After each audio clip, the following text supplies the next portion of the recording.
Gopi Jana Vallabha Girivaradari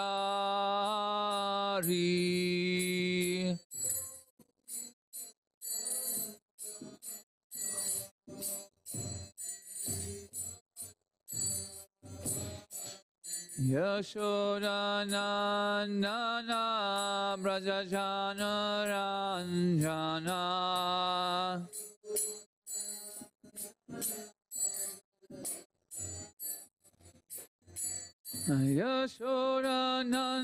Nanda-braja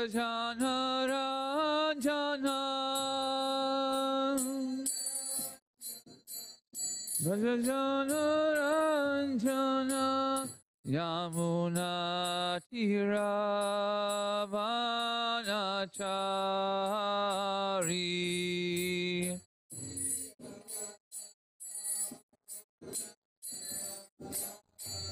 Yamuna Tiravanachari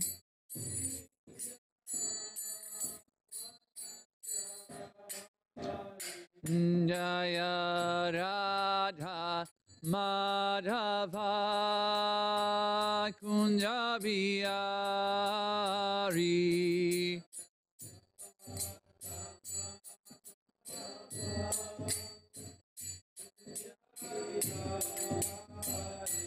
Jaya Gopijana Vallabha Girivaradari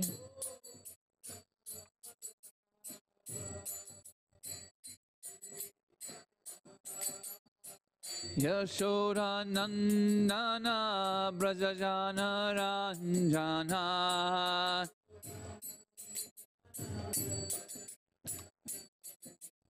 Yamuna Tiravanachari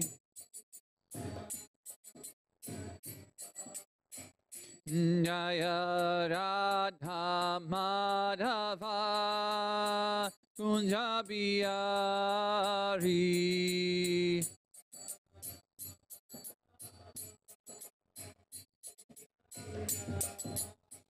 Hare Krishna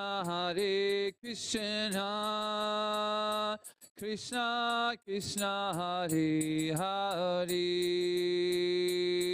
Hare Rama Rama Rama Hare Hare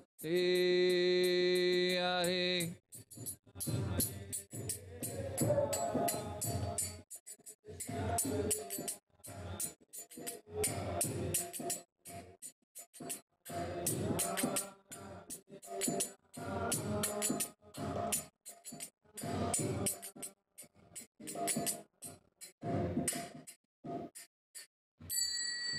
Shri Radhamadava ki jai, Shri Prabhupada ki jai, Gaura Pramande Hari Hari Bo.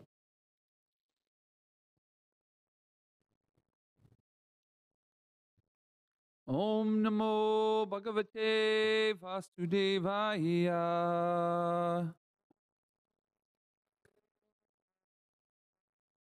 Om Namo Bhagavate Vasudevaya.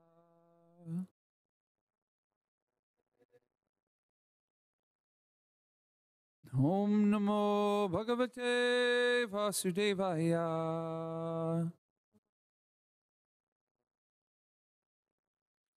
Okay, we'll do our invocation prayers. If we could all read these together, both the Sanskrit and the English, please.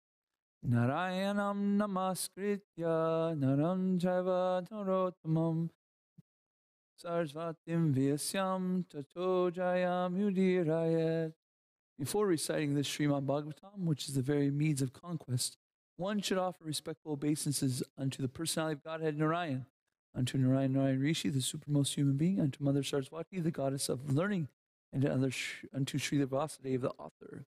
Nasta prayasya vabreshu nityam vatasevaya bhagavati otama sloke bhaktir bhavati naistaki By regular attendance in classes on Bhagavatam and by rendering of service to the pure devotee, all that is troublesome in the heart is almost completely destroyed, and loving service unto the personality of Godhead, whose praise with transcendental songs is established as an irrevocable fact.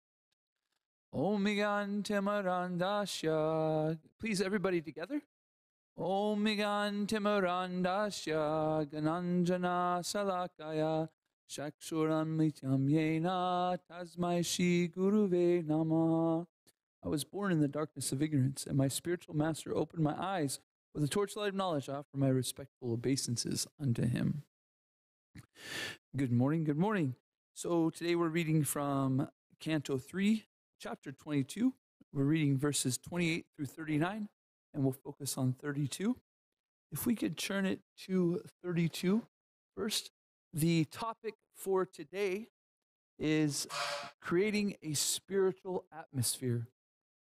So really trying to focus lately on when we give these Srimad Bhagavatam classes, giving a topic or a theme that we can really sink our teeth into so that when we leave, we can, have something to meditate on throughout the day of, what Srimad Bhagavatam was about and how to apply it into our life. So again, creating a spiritual atmosphere. So if you guys wouldn't mind, those of you who are here, of course, you there are out there on YouTube land. You can also do this, but what I'd really like to hear from the people here is at the end, what is it that you think you could do to create a spiritual atmosphere in your life? And what you think about the spiritual atmosphere as Svayam Bhuva Manu. Okay, 32. Can you go to the Sanskrit, please?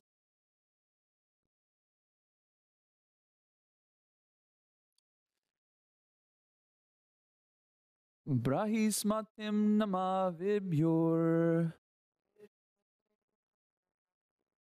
Bahirsmatim nama vibhyor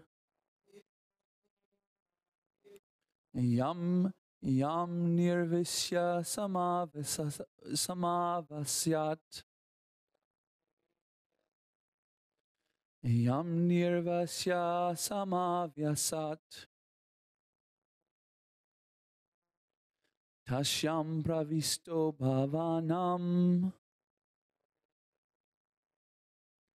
Tasyam pravisto bhavanam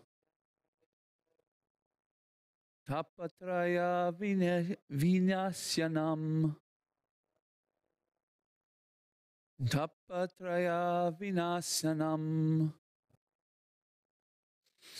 Brahismatim nama vibhyor Yam nirvisya samavasat Tasyam pravisto bhavanam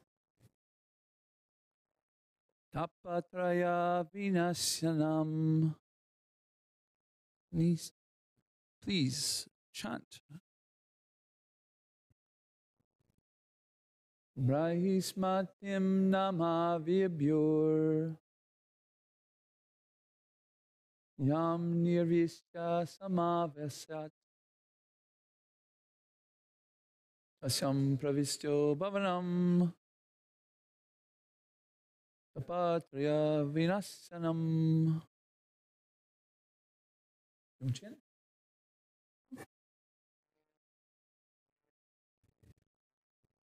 Brahismatim nama vibhyor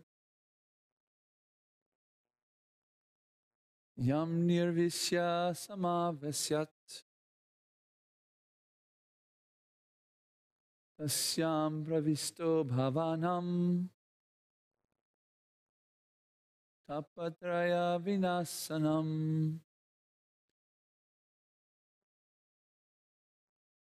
Brahmatim nama vibhyor Yam nirvisya samavasat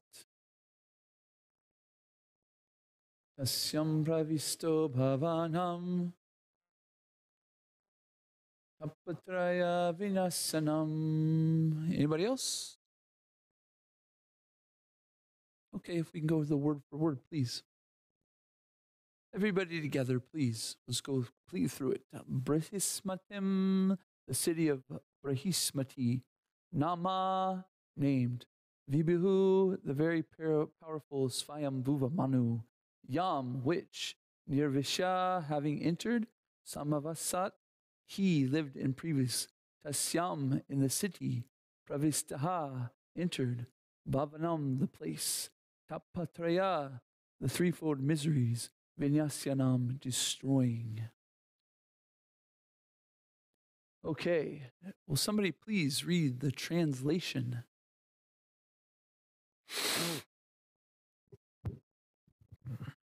Having entered the city of Barhishmati,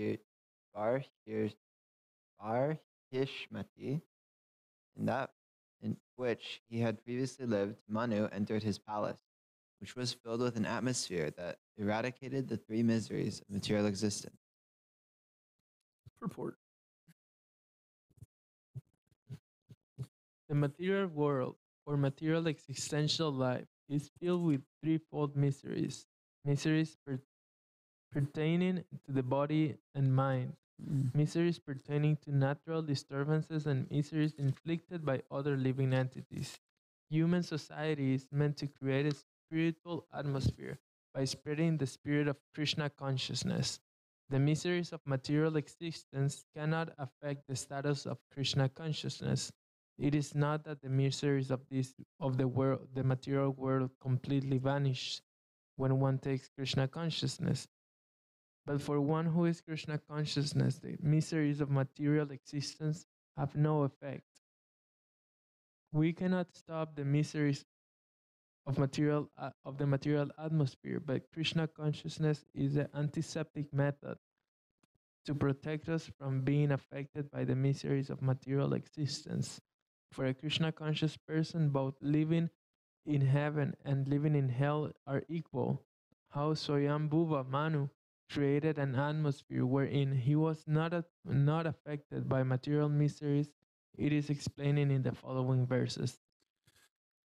So we hear of this atmosphere, this Svayambhuva Manu has that he can go to that is not affected by material miseries.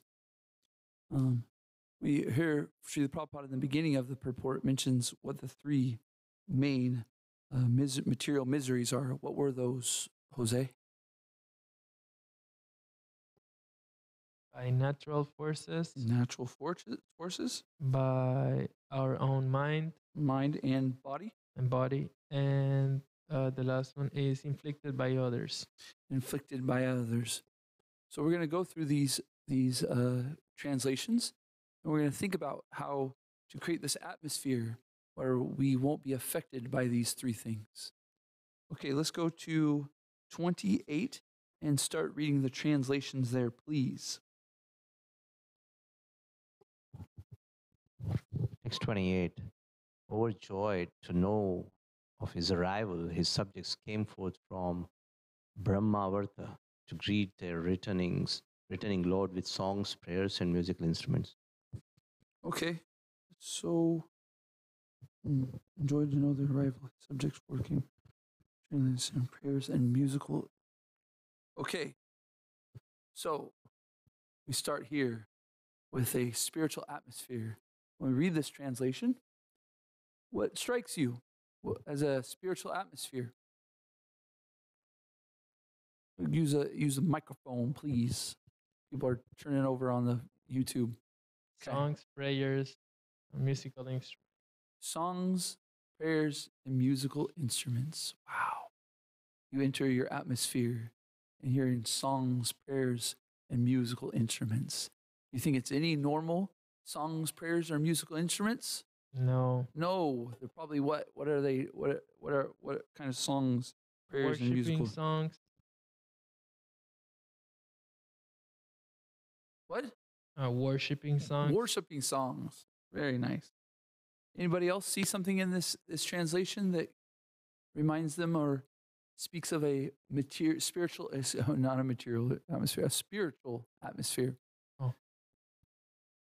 Overjoyed to know of his arrival. Ah.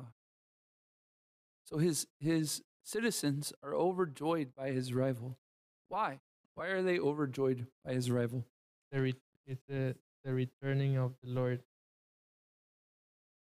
Their Lord? Yeah, the Yeah. emperor, right? Yeah. The Lord with a small L, right? Not the capital L. So yes, spiritual atmosphere is one that devotees are so gladdened to see their devotees of the Lord, right? And the emperor, Swayambhuma is a representative of the Lord in this situation. So when his citizens see him, they're seeing this great devotee, this great example of how to worship Sri Krishna. So in a spiritual atmosphere, we also can understand that just because somebody's a king or not a king or whatever position, we should be happy to see the devotees of the Lord. I heard it's actually, I don't know, it's actually, I don't know about exactly offensive, but it's impious that when you see a devotee of the Lord, you're not overjoyed. So when you see devotees of the Lord, we should be smiling, happy, very, very lucky to see somebody who's carrying Lord Krishna in his heart. Okay, let's go to 29.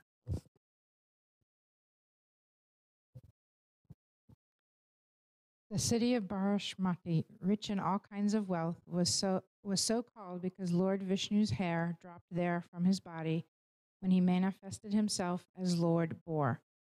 As he shook his body, this very hair fell and turned into blades of evergreen, kusa grass, and kasa, another kind of grass used for mats, by means of which the sages worshipped Lord Vishnu after defeating the demons who had interfered with the performance of their sacrifices. Anything strike? Darnell, anything strike you in here of a spiritual atmosphere that's being created? Yes. What's that? So the Lord was actually there, and he transformed into the boar there. And when he transformed, he left his hair as evergreen kusha grass. So, how might we create a spiritual atmosphere if we don't have the chance to get the hair of Lord Vraha in our home or in the place that we're practicing? We can worship Lord Raha or Lord Vishnu. Oh, well, that's very nice, right? We can. If you go to Houston, when you walk into the Krishna house there, you walk in and there's Lord Vraha meets you, and he has his tusks. Yeah, Jose's doing the what is it? The position he's in. He has on his tusks the world, and so you can install Lord Vraha into your home, right? At Krishna house there. Also, the paraphernalia of the Lord is non-different. So, we have this temple here, and we have a wonderful opportunity because we can go, and I don't completely 100% hold me accountable for this, but I'm pretty dang sure that if you went to one of the pujaris and said, "Hey, may I have a flower from the altar?" I don't really think that any of them would say no, right? Sachi Sutta, you're on the altar and somebody asks you for a flower from Krishna. Would you give them to him from the altar? Huh? They need a flower from the altar of Krishna.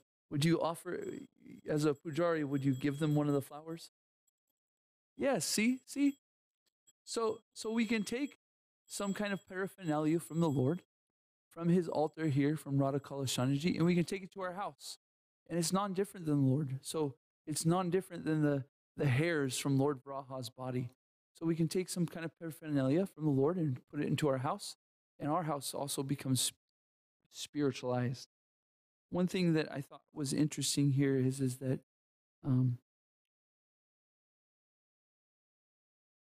this speaking of how wealthy the city was and the opulence that we're seeing being spoken about.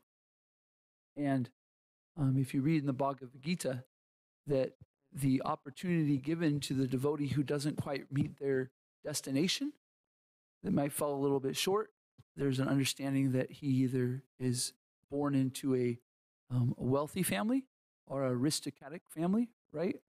Or if they've been performing yoga or devotion or service for a long time and don't meet their destination, then they're born into a transcendental family, right? They get a chance to be born and pick up right where they left. So you can see that this kind of atmosphere right here in the city is a city where you can see a person who is a great yogi or a great devotee who doesn't quite meet that destination can be born in and have an opportunity to continue forward. Okay, 31 and 32, please. Manu spread a sea of kushas and kashas and worshiped the Lord, the personality of Godhead, by whose grace he had obtained the rule of the terrestrial globe. 32. Having entered the city of Barashmati, in which he had previously lived, Manu entered his palace, which was filled with an atmosphere that was eradicated of the three miseries of material existence. Okay. 33. Emperor Swayambhuva Manu enjoyed life with his wife and subjects and fulfilled his desires without being disturbed by unwanted principles. Contrary to the process of religion, celestial musicians and their wives sang in chorus about the pure reputation of the emperor, and early in the morning every day he used to listen to the pastimes of the Supreme Personality of Godhead with a loving heart. Okay. What do we see here that's making a spiritual? Starry, would you like to maybe mention what you see here, adding to a spiritual atmosphere?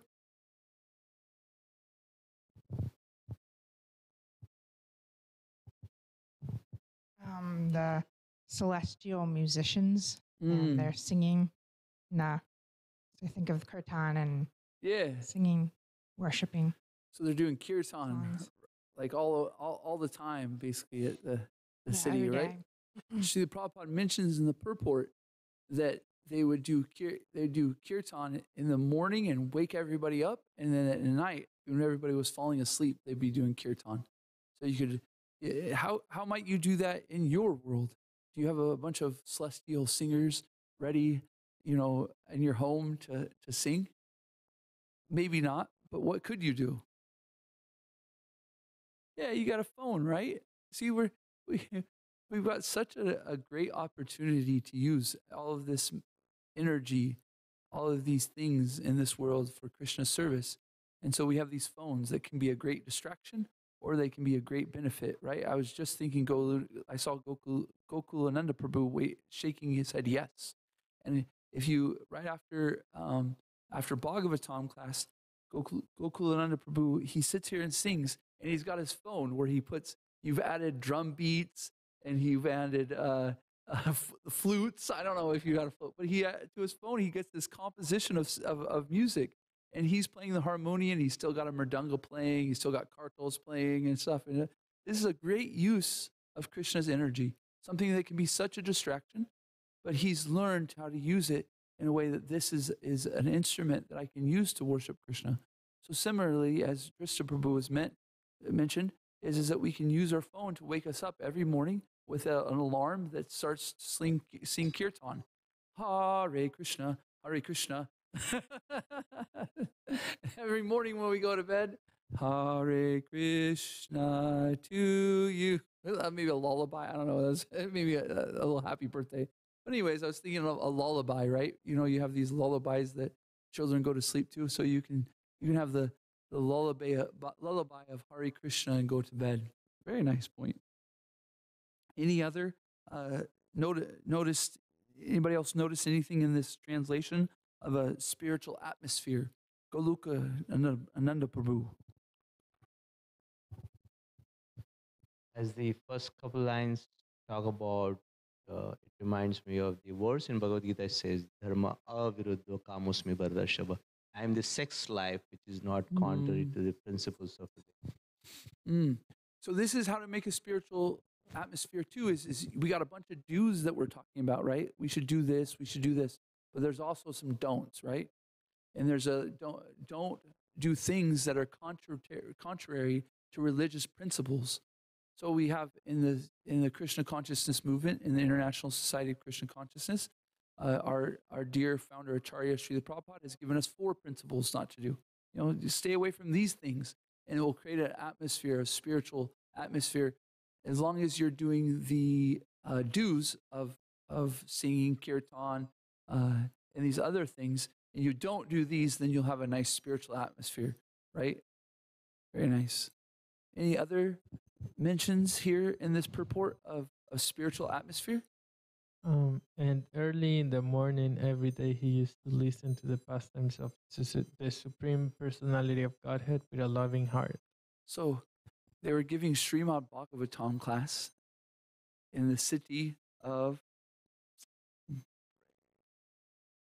Brahismati. So Srimad Bhagavatam class is going on, right? So first you wake up to kirtan, and then you do your you clean yourself up in whatever way, and then you go to Srimad Bhagavatam class. And we're doing that right here. It's really quite amazing that, like, you know, maybe we're thinking that we're doing something new here, or, you know, adding this or adding that. But you can even hear later on, we'll hear the lifespan of Svayambhuva Manu, and we'll hear how extensive his lifespan is, and it will give you an idea how long Srimad Bhagavatam class has been going on. Eternal. So, Srila Prabhupada also mentions in the purport that not only Srimad Bhagavatam and Bhagavad Gita being spoken in the morning, but also in the night, in the evening. And this was actually this is how they enjoyed. Was their pastimes. This was their TV. This was their video games. This was their board games. Whatever you have your pastimes, or in America, or anyways in the world, we have our pastimes. But this was the pastimes of a spiritually conducive pastime. Is that these Krishna Katha was always going on. Anything else in the purport or in this translation? Any thoughts about how to create a spiritual atmosphere?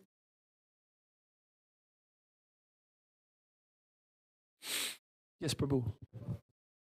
Srila Bhaktisiddhanta Saraswati Thakur used to say that on waking up in the morning, one should beat one's mind with the shoes, and before going to bed, beat it with the broomstick. So this is one of the ways, to follow that instruction, by listening to the pastimes of the Lord on waking up and before going to bed, like Srila Prabhupada used to say, before going to bed, one should hear Krishna Katha, read the Krishna book. Yeah, we can use our phones also. Like these Srimad Bhagavatam classes are recorded every day and stuff. If you don't get to hear it in the morning, you put on your own lecture and put in, you're driving your car and you put on whatever lecture or this, that. And when you come home, you can put on Srimad Bhagavatam again. It's quite amazing how much resources we have for us. And, we could use the excuses of oh, well, this, and this. No, the tools for us to be Krishna conscious and create a spiritual atmosphere are there. We just have to be very determined in using them properly. Srila Prabhupada mentions in the purport also about Mangal Arati, about starting in the morning off and with Kirtan and Arti. Okay, can we read 34, please? Thus, Swayambhuva Manu was a saintly king. Although absorbed in material happiness, he was not dragged to the lowest grade of life, for he always enjoyed his material happiness in a Krishna conscious atmosphere. Any thoughts on this verse right here about how to create a Krishna conscious atmosphere? Yes, Prabhu. The verses in Srimad Bhagavatam says, Akama sarva kamo moksha kamodar. Whether with or without material desires, one should intensify, I'm just paraphrasing, intensify one's devotional service. So here, what we can understand is, it's not that material happiness is totally condemned. Even if somebody has material desires, still it could be fulfilled in Krishna conscious way. Yeah, this is a great point, because we understand from Bhagavad Gita that by not quite meeting our destination, we're going to be put in a pretty good situation, right? And so why would we condemn being in a wealthy family? No, it's actually my benefit to be in a position that I'm very well taken care of, so that I can not focus more on getting more of it, but I can be taken care of nicely and use it in Krishna's service. So the Krishna consciousness movement isn't about being poor. It's actually about being very wealthy. Very, very wealthy. Not only in the wealth of riches, which some people might, but we're talking about friendships. We're talking about the wealth of intelligence. We're talking about so much wealth here that we have available to us. The wealth of being happy, right? Being actually satisfied. The wealth of great food in the form of prasadam. It's actually it's incomprehensible how much wealth we actually have in this Christian conscious movement. And sometimes we get into a point where we start looking at other people and seeing what they have, or you have this or have that. But then if we take a moment to take a deep breath and sober up, we can say, oh my gosh, look at what I have. Literally you can come to this temple each morning and have breakfast. It's quite amazing. Any thoughts on that particular? Yes, Gokula Nanda Prabhu. Wealth that we have in Krishna consciousness. So I was thinking, the best wealth is goodness, because Krishna says in Gita, goodness leads to happiness. So this is the point that is missed out in the outside world, because they want to go after the happiness which comes in the beginning and results into misery in the end. Whereas here, like morning program and so many other austerities, right? So there is austerity in the beginning, but it ends into the real happiness. I was thinking this morning, not only me, but I could see just in general, there's kind of those cold weathers coming out and people are a little lethargic, But once you start getting up, you do some kirtan, you start reading a little Srimad Bhagavatam, the senses start to wake up and you're like, oh yeah, this is nice. Okay, this isn't just an austerity or just punishment. I mean, having to wake up early and this and that. No, the senses start to wake up, start to shake off last night's candy. If you were a Halloween trick or treater, I made have a few pieces of candy. Ain't gonna lie. Anyways, so yeah, you start shaking it off and reading some, letting the intelligence start to kick in, and the senses start to wake up, and they're automatically engaged in Krishna consciousness, and so it really starts the day off nicely, right? Any other comments, or we'll move to these last few translations. These last few, we're going to read 35 through 39, and we'll just go all the way through it, and then I'll have a few comments on them. So if somebody can read these 35 through 39, please, Starry.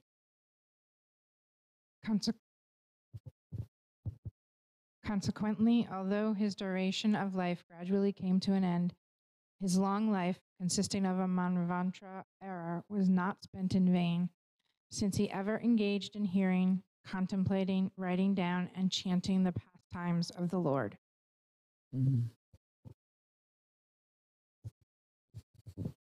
He passed his time, which lasted 71 cycles of the 4 ages, 71 times 4,320,000 years, always thinking of Vasudev and always engaged in matters regarding Vasudev, thus he transcended the three destinations.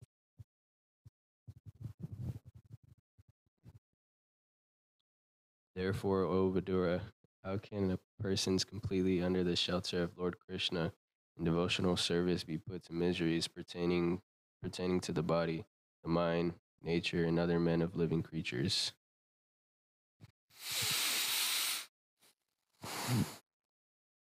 In reply to questions asked by certain sages, he, Swambhu Manu, out of compassion for all living entities, taught the diverse sacred duties of men in general in the different varnas and ashramas. So, in creating a spiritual atmosphere, the devotee gets a great benefit, especially towards the end of their life. So, when we have these nice, fresh bodies and they're alive and able to being able to fully taste the gratification of the senses, it's very easy to get distracted, from this or that. But when we create a nice material atmosphere, the body starts to dwindle. And when it starts to dwindle, then that material sense gratification isn't necessarily about material sense gratification. It becomes more about what is deeper in this? What am I, what's the purpose here? What am I doing here? Why am I doing these things? So I once asked Hanumat Presaka Swami, my spiritual master. I was in a point where I was a little down, I guess you could say, or whatever, and I asked him, I said, Guru Maharaj, when I'll talk about myself. I kind of opened it into an open question, but in sense, here's what it was. I've been practicing this Krishna consciousness movement for some time now, and I'm wondering when I'm going to take it serious. Why do I seem like I'm not taking it serious? Well, I dive to it. And he said, don't worry. He said, old age for the devotee is a great friend. He said, you just keep going, and the old age comes, and the body starts to dwindle, and we can't, maybe dance as nice as we want to in kirtan or do these things, and we start to have to go deep. You have to go internal more and more and more. What is my life about? What is my purpose? What's my goal? Why am I doing these things? What do they mean to my life? And when the body becomes old, we can't help but start to do this. So if we've created a spiritual atmosphere throughout our life, whether we're engaged in so-called material gratification or not, we're putting ourselves in a good position, a really good position. Okay, I consistently get up and read Srimad Bhagavatam. Okay, sometimes I'm tired. Sometimes I'm not fully there. Sometimes I'm doing my best I can, but I've made it consistently. And then when we become more older and our senses, our external senses aren't working more, we start to dive deeper, we start to enjoy Srimad Bhagavatam more, start to dive more deep into it, start to really taste the nectar of the story and the understanding. We're really, this Krishna consciousness movement is about Srimad Bhagavatam culture.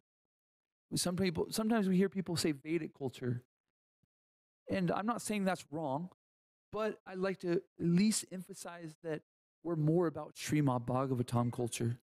Why am I saying this? Because look at our next book that we read after Srimad Bhagavatam. What's that book called? What's that? Chaitanya Charitamrita, right? And what is Chaitanya Charitamrita? It's the activities of Lord Chaitanya doing what? interacting as devotees in what culture? Srimad Bhagavatam culture. They've read Srimad Bhagavatam, they're appreciating it, and they're living Srimad Bhagavatam culture. This is Chaitanya Charitamrita. So in our sense, we're doing this, we're following in the footsteps of the previous charyas. We're creating a nice spiritual atmosphere. Don't worry about the wealth or these things or stuff like that. Just use them in Krishna service. And the more and more we get deeper into Srimad Bhagavatam, we start associating with devotees nicer, then we start to live Chaitanya Charitamrita, which is a Srimad Bhagavatam culture. Hare Krishna. We have about 9 minutes here. I'd like to get any last comments, questions, thoughts on. If I could start off with, in you, were you thinking of some ways that you can make your life more a spiritual atmosphere? What is it that you were thinking in this talk on Srimad Bhagavatam, ways you can make a more conducive spiritual atmosphere? Yes, Trista. Thinking in the ashram, it's like, you live in a temple and, there's devotees all around you. And so kind of sometimes you can be a little bit sneaky in a way to like de-spiritualize the atmosphere. It's not exactly that, like, I guess in my scenario, it's not exactly that I have to spiritualize the place I'm living, but I have to just stop de-spiritualizing it. It's kind of the ways I see it.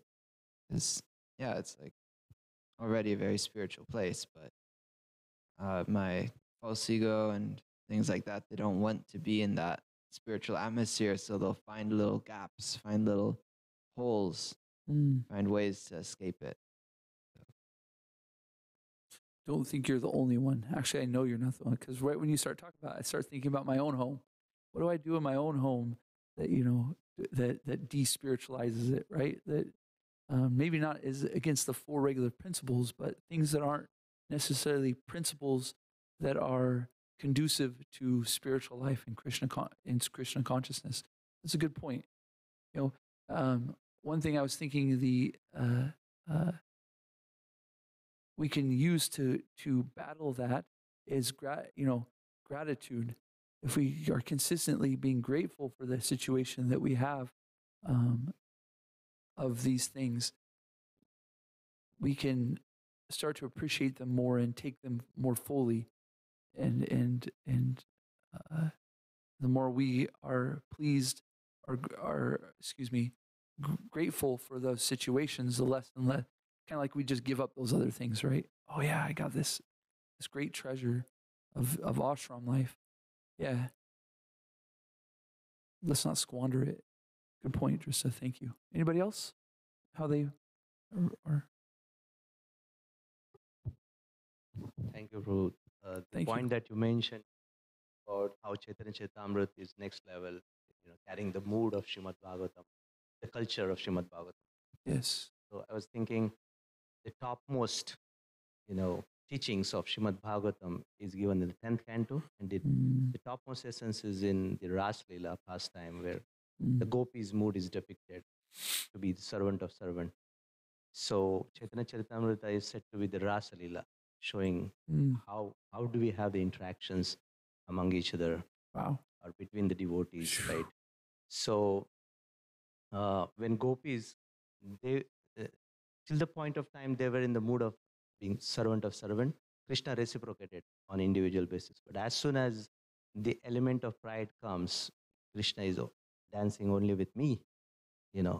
When the self is put in the center, Krishna is replaced by the self in the center, then Krishna vanished, disappeared. So similarly, when we apply that in this particular context, Chaitanya Charitamrita, dealing with the devotees, as long as Krishna is put in the center, Krishna will reciprocate on individual basis. But as soon as he is replaced by the self, then he will disappear. I was tying that to Drista's comment too. That last part you said, sometimes we're putting ourselves in the center. We're thinking, that's kind of it, right? That's the de-spiritualization of our atmosphere, is when we put ourselves in the center and we kind of like, hey, I want some, I want some attention, or I want this or that, or I want some sense gratification or something like that. We start to take Krishna out of the center. We put ourselves in the center, and it despiritualizes. But we can automatically spiritualize it by putting Krishna in the center. What a great point. Thank you so much, Prabhu. Any other comments, thoughts, questions even? Darnell, how are you going to spiritualize your atmosphere?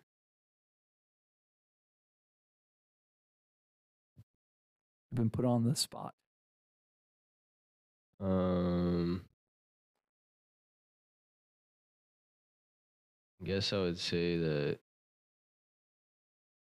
you could just take out the sense gratification, but that comes with time. Being a devotee, we're born in this material world, and especially in America, where it's just all about sense gratification. So it's not like we're gonna like snap our fingers and be like pure devotees. So I think it just takes time to do that. But I feel like every one of us here, we all live in a spiritual atmosphere. Just have to be more disciplined to our practice and stuff like that.